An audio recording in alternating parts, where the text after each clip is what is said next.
Yan mga kabutsoy, good morning, good morning. Stick tayo sa ating channel mga kabutsoy.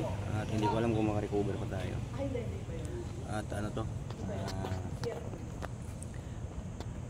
dahil siguro dun sa nagbura ako ng ano, nag-delete ako ng video yung may copyright mga kabutsoy. At hindi natin kabisado kasi yung ano, hindi naman tayo talagang sikat na vlogger, kaya hindi natin masyadong na ano yung guideline ng YouTube. At yun nga mga kabutsoy, at bigla na wala yung aking dollar sign.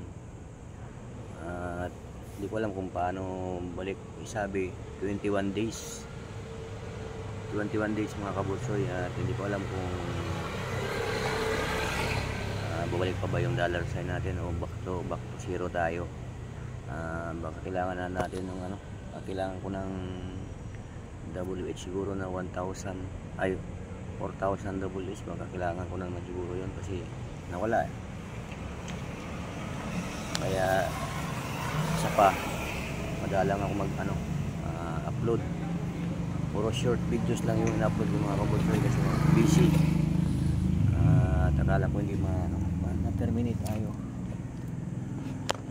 At na-demonetize mga kabutsoy yata. Kaya yun. Hindi sumaya tayo mga kabutsoy.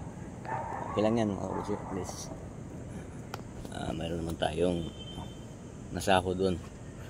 2 bisis yata. 2 bisis, kaya yun, hanggang doon na lang siguro mga kabutsoy. At saka parang wala na akong ganang mag vlog sa YouTube. Siguro suporta lang tayo sa mga kaibigan natin.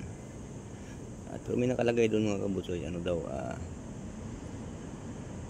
mag-upload ka ng 5 minutes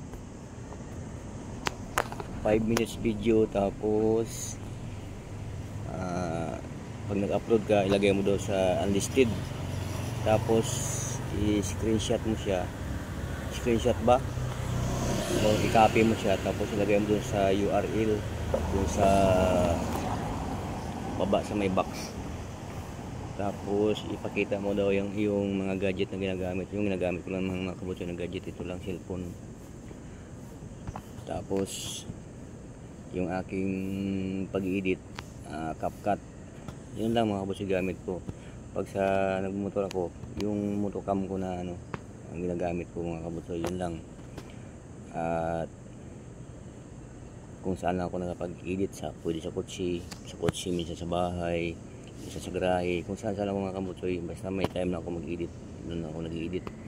Yun daw mga kabutsoy, papakita mo kung saan kang lugar, kung anong mga gadget ang ginagamit mo, kung anong apps na yung kung saan ka nag-edit, tapos kung paano ka mag-upload mga kabutsoy. Yun ata, yun ang ano dun.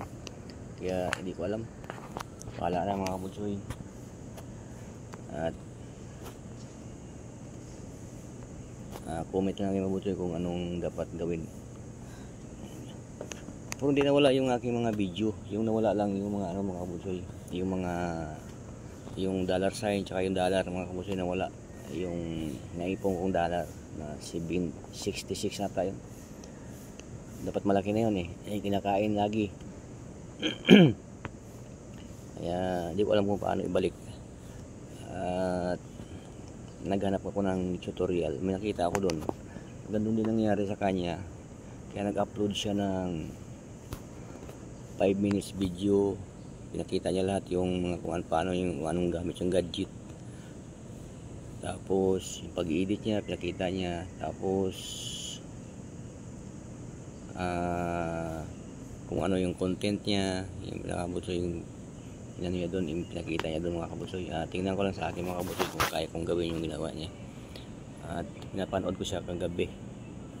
At nangyari ito mga kabutsoy, August 11 yung sa akin ng gabi ata, kasi kinabukasan pag-upload ko wala nang ads, wala nang dollar sign mga kabutsoy. May naiwan doon yung mga kabutsoy, yung promotion, yung naiwan. Tingnan natin mga kabutsoy kung kaya. Pag kaya, balik natin. Pag hindi, higil tayo. Diba? Alright.